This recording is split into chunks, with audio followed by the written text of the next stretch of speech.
आप में से लगभग सभी लोगों ने बरम्यूडा ट्रायंगल का नाम तो जरूर सुना होगा और ये भी सुना होगा कि बरम्यूडा ट्रायंगल के ऊपर से कोई भी एरोप्लेन या जहाज गुजरता है तो वो डूब जाता है या फिर गायब हो जाता है। इस जगह को लेकर लोगों ने अलग अलग थ्योरीज बनाई हुई है।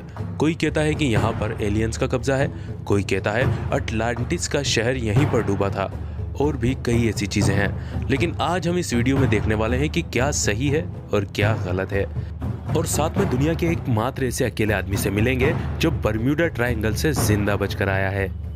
तो चलिए करते हैं इस धमाकेदार वीडियो को स्टार्ट। लेकिन उससे पहले आपसे एक छोटी सी रिक्वेस्ट है, अगर आप चैनल पर फर्स्ट टाइम आए हैं तो press the subscribe button and subscribe this channel. Bermuda triangle में कई रहस्यमयी घटनाएं घट चुकी हैं। अगर हम बात करें तो यूएसए का एक बड़ा सा जहाज जो कि तकरीबन 101 साल पहले बरम्यूडा ट्रायंगल के अंदर गायब हुआ था। ये जहाज बहुत ही बड़ा था और इसके अंदर 11,000 किलो कोयला और करीब 300 पैसेंजर बैठकर जा रहे थे। जब ये बरम्यूडा ट्रायंगल के ऊपर से ट्रेवल कर रहा था, उसी दौरान ये रहस्यमयी तरीके से गायब हो गया। इसके गायब होने के बाद कई सर्च ऑपरेशन चलाए गए, लेकिन इसका मलबा तक नहीं मिला। 1918 में जब ये शिप बरम्यूडा ट्रायंगल में गायब हुआ, तब वर्ल्ड वॉर फर्स्ट भी चल रहा था। तो ये आरोप लगाए गए कि ये जर्मनी की कोई साजिश है, लेकिन जर्मनी ने इस बात से साफ इनकार कर दिया। उसने कहा इसमें हमारा कोई हाथ नहीं है। एक थ्योरी ये निकल कर आई कि कई लोगों ने बताया कि ये जो जहाज था ये ओवरलोडेड था, जिसकी वजह से ये डूबा होगा।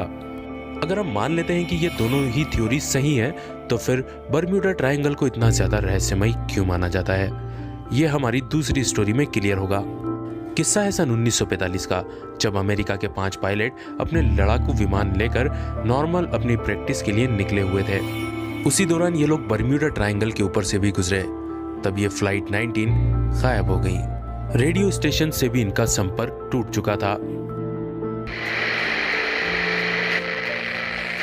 तभी अमेरिकन एयरफोर्स ने सोचा कि एक रेस्क्यू प्लेन भेजते हैं जो उन्हें ढूंढ के लाएगा। 13 लोग सवार होकर उस प्लेन में गए, लेकिन वो प्लेन भी गायब हो गया। सारे ही लोग बहुत ही ज्यादा परेशान थे और इन 6 प्लेन्स को ढूंढने के लिए बहुत सारे सर्च अभियान भी चलाए गए, लेकिन कहीं भी कोई सफलता दिखाई नहीं दे रही थी। कई बार यह भी हुआ कि समंदर से मलबा मिला, लेकिन वो इन 6 में से किसी भी प्लेन के साथ मैच नहीं खाता था। इन सारी फ्लाइट्स का आज तक कोई पता नहीं चल पाया है और ये दुनिया की सबसे बड़े रहस्यों में से एक रहस्य बनकर रह गया है। इसके बाद तो कई थ्योरी बनने लगी, जिसमें कई ने इसे भूतिया बताया, कई ने एलियंस, और कई और थ्योरी भी सामने आई। यहाँ तक कि क्रिस्टोफर कोलंबस जब यहाँ से गुजरे थे तो वो भी लिखते हैं कि मैंने अपने कैंपस का बहुत ज़्यादा अजीब बिहेवियर देखा था जब मैं इस ट्रायंगल के पास से गुजर रहा था। कई सालों तक यह मामला ठंडे बस्ते में पड़ा रहा, लेकिन फिर से ये वापस सुर्खियों में 1964 में आया, जब विंसेंट गेडिस ने इसके ऊपर एक आर्टिकल लिखा और रिसर्च पेपर पेश किया।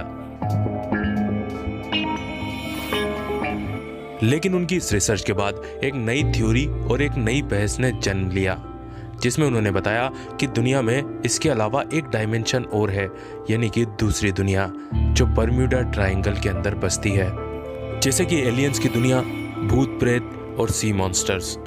अब सिर्फ एक ही रास्ता बचा था, अगर कोई जिंदा वहां से बचकर आ जाए तो वही बता सकता है कि वहां पर होता क्या है, और ऐसा एक शख्स मिल भी गया। ये एक पायलट है जो बरम्यूडा ट्रायंगल से जिंदा बचकर आया था। इस बंदे का नाम है ब्रूस ग्रेनन। यही सच्ची स्टोरी बताने वाले हैं, क्योंकि ये लौट कर आए हैं बरम्यूडा ट्रायंगल से। ब्रूस बताते हैं कि किस्सा है सन 1970 का, जब वो, उनके पिता और उनका बिजनेस पार्टनर बहामास से मियामी बीच के लिए एक प्लेन से जा रहे थे। बरम्यूडा ट्रायंगल के ऊपर से उड़े, तब एक बादल का झुंड आ गया जिसमें एक सर्कल बना हुआ था। बादल इतनी स्पीड से सामने आए थे कि उनके पास रिएक्ट करने का टाइम नहीं बचा था, तो वो सीधे उन घने बादलों में घुस गए थे। बीच बीच में बिजलियां कड़क रही थी, रोशनी बहुत ही ज्यादा तेज थी। उन्हें समझ नहीं आ रहा था कि प्लेन को किस दिशा में उड़ाना चाहिए, और प्लेन साथ में बहुत ज्यादा हिल भी रहा था। वो बताते हैं ऐसा लग रहा था मानो हम किसी और ही दुनिया में आ गए हों। वो बताते हैं कि एक काले बादलों की गुफा जैसी हमें नजर आई। हम उसमें से उड़ते हुए आगे की तरफ बढ़ते चले गए।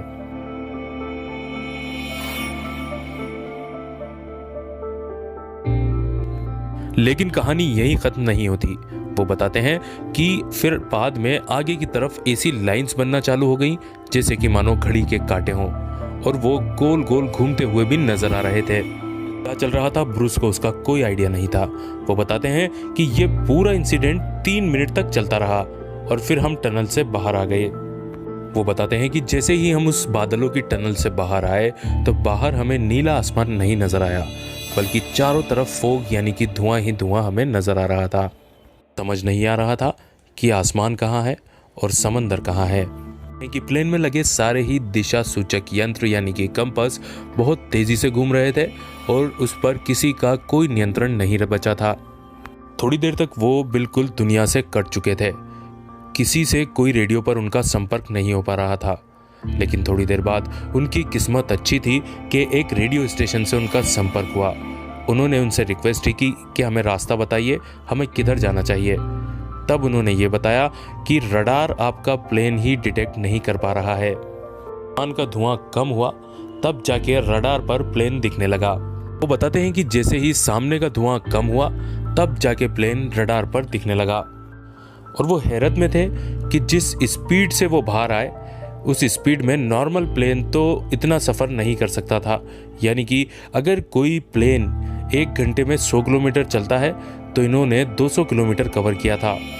जस्ट फॉर एग्जाम्पल, एक्चुअल में उन्होंने 3 मिनट में 150 किलोमीटर का डिस्टेंस कवर किया था। यानी कि उनकी स्पीड हो गई 3000 किलोमीटर प्रति घंटा, जो कि इम्पॉसिबल है।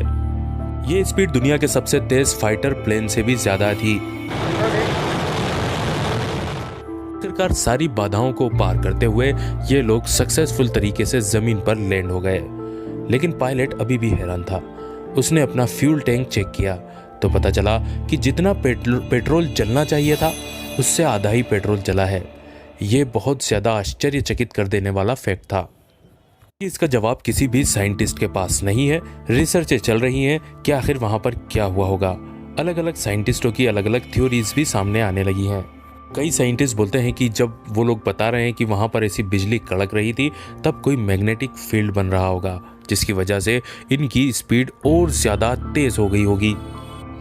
कई साइंटिस्ट तो टाइम ट्रेवल की थ्योरीज पर भी काम करने लगे हैं। उनका बोलना है कि अगर ऐसा पॉसिबल हुआ है इसका मतलब है कि टाइम ट्रेवलिंग भी पॉसिबल है।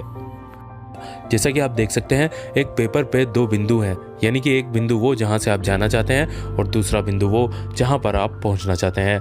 तो अगर इसको दोनों को पकड़कर मिला दिया जाए तो आप सोचिए कितनी जल्दी वहां पर पहुंच जाएंगे। ऐसा ही कुछ घटा होगा इन लोगों के साथ, ऐसा इस साइंटिस्ट का मानना है। 2019 के अंत तक यहाँ करीब 2000 जहाज और 200 से ज्यादा एयरक्राफ्ट लापता हो चुके हैं, जिनमें से केवल कुछ एक को छोड़कर ना तो आज तक किसी जहाज का मलबा मिला है और ना ही उनके अंदर मौजूद किसी इंसान का कोई अवशेष। ये बात बड़ी हैरान करने वाली है कि आज के समय में जब हमारे पास टेक्नोलॉजी इतनी विकसित हो चुकी है कि हम यहीं बैठे बैठे यहाँ से लाखों प्रकाश वर्ष दूर किसी ग्रह पर मौजूद सूक्ष्म से सूक्ष्म जीवन को भी देख लेते हैं, तब भी आज तक हम इस छोटे से एरिया में लापता हुए किसी भी जहाज को नहीं तलाश पाए, क्योंकि शायद वो यहाँ थे ही नहीं।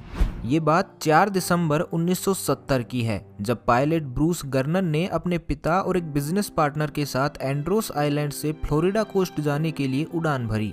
उस समय ये एरिया बरमूडा ट्रायंगल के अंदर नहीं आता था और ब्रूस के लिए ये कोई नई उड़ान भी नहीं थी, क्योंकि वो पहले भी इस रूट पर कई बार आ चुके थे। इसलिए ब्रूस बेफिक्र होकर इस रास्ते पर आगे बढ़ रहे थे। लेकिन शायद इस बार की उड़ान उनकी लाइफ की सबसे खतरनाक उड़ान होने वाली थी। जैसे ही ब्रूस ने उड़ान भरी तो कुछ अजीब होना शुरू हो गया। करीब 1000 फीट की ऊंचाई पर पहुंचते ही ब्रूस को अपने सामने काले बादलों का एक छोटा सा झुंड दिखाई दिया। ये झुंड दूर से एकदम नॉर्मल लग रहा था, इसलिए ब्रूस किसी नॉर्मल बादल की तरह ही इसमें से भी आसानी से निकल गए। यहाँ तक सब कुछ ठीक था, कहीं कोई गड़बड़ नजर नहीं आ रही थी। लेकिन जैसे ही प्लेन 11500 फीट की हाइट पर पहुंचा तो एक बार फिर एक काला बादल प्लेन के सामने आता है। इस बार ये पहले वाले की तुलना में कई किलोमीटर बड़ा था, इसलिए ना चाहते हुए भी ब्रूस को इसके अंदर से ही गुजरना पड़ा। जैसे ही ब्रूस ने इसके अंदर एंटर किया तो चारों तरफ अंधकार छा गया। ब्रूस को कुछ समझ नहीं आ रहा था कि आखिर ये बादल क्या चीज है, क्योंकि ये किसी नॉर्मल स्टॉर्म क्लाउड से बिल्कुल अलग था। तभी कुछ देर बाद वहां अचानक सफेद लाइट चमकने लगती हैं। ये बिल्कुल बिजली के कड़कने जैसा था, लेकिन लाइटनिंग नहीं थी, क्योंकि ये फ्लैशेज लाइटनिंग के मुकाबले काफी ब्राइट थे और किसी जाल की तरह उनके प्लेन के चारों तरफ फैल चुके थे। अगले 30 मिनट तक ब्रूस इसी बादल में उड़ान भरते रहे। इस दौरान उन्हें एहसास हुआ कि ये वही सेम क्लाउड था जो उन्हें 1000 फीट की हाइट पर मिला था। फर्क सिर्फ इतना था कि इस बार ये क्लाउड किसी टनल की तरह सिलेंड्रिकल था। ब्रूस इस टाइम इस सिलेंड्रिकल क्लाउड के बिल्कुल सेंटर में उड़ान भर रहे थे। इस टाइम उन्हें ऐसा लग रहा था कि शायद वो इस ट्रैप से कभी बाहर ही नहीं निकल पाएंगे, क्योंकि दूर दूर तक कहीं भी बाहर जाने का कोई रास्ता दिखाई नहीं दे रहा था। लेकिन तभी एक और रहस्यमयी घटना घटती है। ब्रूस को अचानक अपने सामने से लाइट आती हुई दिखाई देती है, जो संभवतः इस रहस्यमयी टनल का एंड था। इसलिए ब्रूस ने तुरंत अपने प्लेन को उसी दिशा में आगे बढ़ा दिया। लेकिन जैसे ही ब्रूस उस एंड पॉइंट के नजदीक पहुंचने लगे तो उसने सिकुड़ना शुरू कर दिया।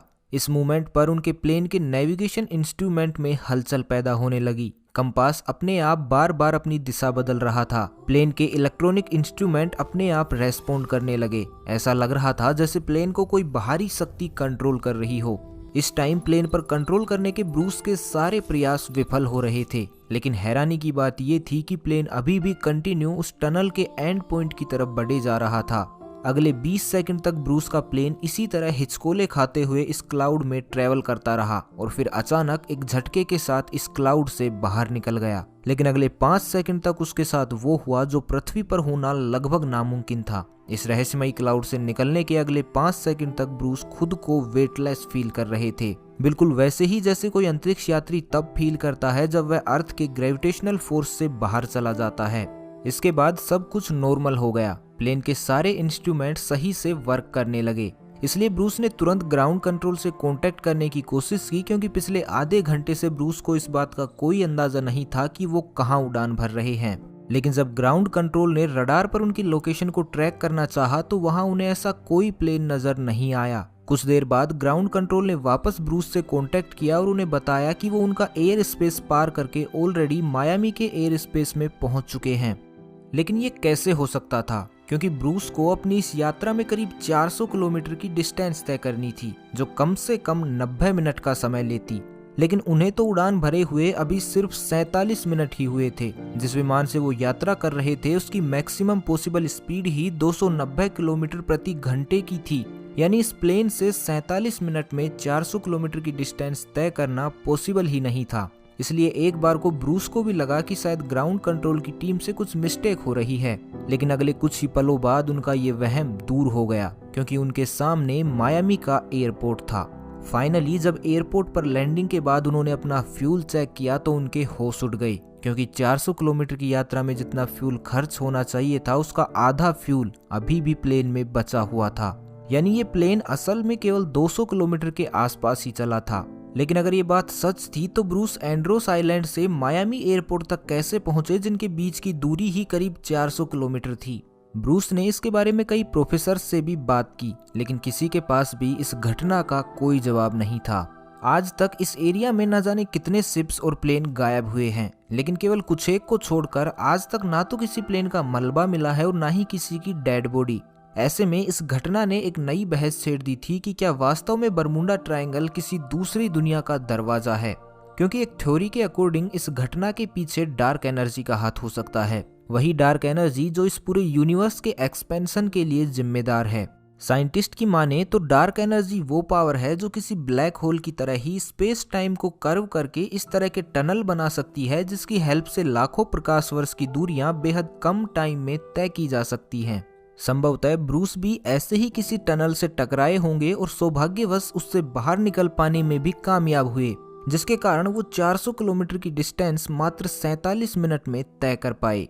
लेकिन डार्क एनर्जी आज भी सिर्फ एक थ्योरी ही है और कोई भी साइंटिस्ट इसे पूरी तरह एक्सप्लेन नहीं कर पाया है। हालांकि उस दिन 84 सन स्पॉट्स के साथ 700 किलोमीटर प्रति घंटे की स्पीड की सोलर विंड रिकॉर्ड की गई थी, जिसके कारण अर्थ के मैग्नेटोस्फीयर में बड़े लेवल पर डिस्टर्बेंस रिकॉर्ड किया गया था। शायद ये एक रीजन हो सकता है कि आखिर प्लेन के इलेक्ट्रॉनिक इंस्ट्रूमेंट उस टाइम ऐसा बिहेव क्यों कर रहे थे।